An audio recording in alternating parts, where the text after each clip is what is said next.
Hello दोस्तों, welcome back to my channel. कैसे आप लोग। आज फिर एक महारानी और एक दास की कहानी आप लोग को सुनाने वाली हूँ। ये है महारानी चंद्रलेखा और उसके महल में बहुत सारे दास दासियाँ थे। ये जो रानी थी बहुत ही ज़्यादा कठोर स्वभाव की थी। ये बहुत समय पहले सौरगढ़ नाम के एक राज्य में इसका शासन था। वो जितनी ज़्यादा सुंदर थी वो उतनी ज़्यादा कठोर थी, निर्दयी थी, बहुत ही ज़्यादा वो अत्याचार करती थी। जितने भी उनके दास और दासियाँ थे, अगर छोटी सी अगर उनसे गलती हो जाती तो वो हंटर से मारती, कोड़ों से उनको मरवाती। इस तरीके से सभी लोगों का, जितने भी उसके दास सेवक थे, सारे लोगों का जो जीवन है डर से और सज़ा से भरा हुआ था। रानी को गुस्सा भी बहुत ही जल्द आ जाता था। अगर किसी दासी से पानी गिर जाता तो वह उससे तुरंत उसे दंड देती, या तो उसे धक्का मार के गिरा देती या तो उसे कोड़ों से मारती। अगर कोई दास देर से आता तो उसे भी वह हटर से मारती। महल में हर कोई उससे कांपता था, क्योंकि रानी के चेहरे पर मुस्कान थी, लेकिन वह बहुत ही ज़्यादा कठोर थी। एक दिन एक बुजुर्ग दास ने डरते हुए कहा कि महारानी कृपया क्षमा करें, यह गलती अनजाने में हुई है। रानी ने ठंडी नज़र से देखा और बोली, राजमहल में गलती का कोई भी स्थान नहीं है, सज़ा सबको मिलती है। फिर उस बुजुर्ग आदमी को उसने काफ़ी परेशान किया। सारे काम वो उसी से करवाने लगी। जितने भी दास और दासियाँ थी वो खड़ी होकर के वो सारे काम अपना देखते हुए उससे करवाती, चाहे वो झाड़ू लगाना हो या महल में पोछा लगाना हो या फिर खाना बनाने वाले हो। सबको डांट डपट करके अपना से काम करवाती। सभी लोग उससे बहुत ज़्यादा डरते थे। दासियाँ जो थी उसके कपड़े तैयार करती, उसके कपड़े धोती, अच्छे तरीके से काम करते। उसके बाद भी वो किसी की कभी भी तारीफ़ नहीं करती। वो हमेशा सबको जलील करती, सबके सामने वो जलील करती कि तुम लोगों को कुछ काम नहीं आता है। रानी का राज जो है चलता गया।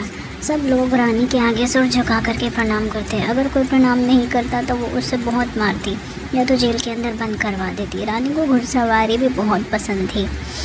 रानी घोड़े पे बैठ करके चलती और सारे दास दासियाँ उसके पीछे दौड़ते हुए चलते। उसे ये सब करने में बहुत मज़ा आता। कभी कभी वो आदमियों के ऊपर इस तरीके से बैठ जाती है और उनको कहती कि मुझे लेकर के दौड़ो। तो ये सब करने में ये सब रानियों के शौक़ थे और उसे अपने शौक़ पूरा करने में बहुत ज़्यादा मज़ा आता था। तो इस तरीके से रानी का साम्राज्य चल रहा था। समय बीतता गया, लेकिन रानी की निर्दयता जो है वो बढ़ती ही जा रही थी। एक रात जब वह अपने कमरे में अकेली थी तो बाहर से बहुत ज़्यादा आंधी तूफान चलने लगी, बिजली चमकने लगी और उसके सिंहासन कक्ष की मूर्तियों से आवाज़ आने लगी कि अत्याचार करने वाला कभी चैन से नहीं जीता है। उस आंधी तूफान में रानी का जो था सारा महल अस्त व्यस्त हो गया। उसके महल की सारी कीमती जो चीज़ें थी वह पूरी ख़राब हो चुकी थी। बारिश इतना ज़्यादा हो चुका था कि आसपास और उसके महल के अंदर भी सब तरफ पानी भर गया था। सारे लोग अपनी जान बचा करके वहाँ से भागने लगे। रानी महल में अकेली रह गई, कोई महल में नहीं बचा। तभी उसका एक दास रानी को बचाने के लिए वहाँ पर आया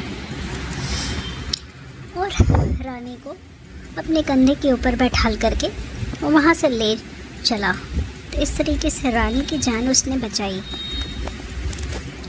तभी रानी को एहसास हुआ कि मैं इनके ऊपर बहुत ही ज़्यादा अत्याचार करती थी, मैं इनको कोड़ों से मारती थी, फिर भी इस दास ने मेरी रक्षा करी और मेरी जान बचाई। अगर ये दास नहीं होता तो मैं आज ज़िंदा नहीं होती। कुछ दिन बाद महल से पानी सूखता चला गया। तब तक रानी जो थी वह अपने दास के घर पर ही रह रही थी। वह दास अकेले रहता था। रानी को अपने घर लेकर के चला गया और वहाँ पर रानी की खूब उसने सेवा की। वह रानी को बहुत ही प्यार से उसने रखा था। उसके सारे कपड़े धोता, उसके लिए पूरे उसके काम करता, उसके लिए खाना बनाता, साफ़ सफाई करता, बर्तन भी धोता। रानी जो बोलती वह बहुत ही प्यार से वह करता। इस तरीके से रानी को उसने बहुत खुश रखा हुआ था। रानी भी उससे बहुत ज़्यादा खुश थी कि ये दास के ऊपर मैंने बहुत अत्याचार किया, उसके बाद भी ये सारे काम मेरे लिए खुशी खुशी ये कर रहा है। इस तरीके से रानी को अपनी गलती का एहसास भी हुआ और कुछ समय बाद महल में पहले जैसी स्थिति हो गई।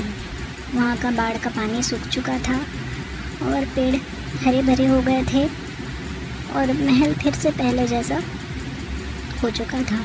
तो रानी अब महल में वापस जा चुकी थी। अब ये रानी जो है पहले वाली रानी से काफ़ी बदल चुकी थी। तो आज की कहानी कैसी लगी आप लोग कमेंट करके ज़रूर से बताना।